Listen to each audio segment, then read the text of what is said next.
અમરેલી જિલ્લાના જાફરાબાદ તાલુકાના નાગેશ્રી ગામે વન્ય પ્રાણીનો આતંકથી ગ્રામજનોમાં ફફડાટ ફેલાયો છે.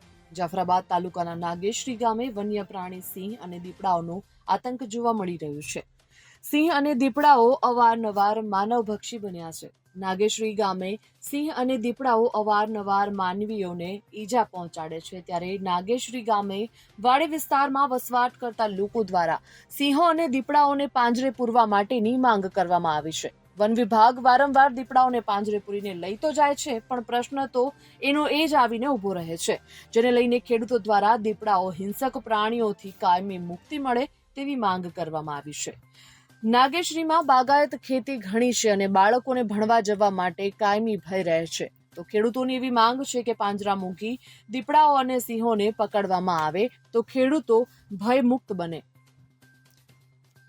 Bureau report, Gujarat fight news.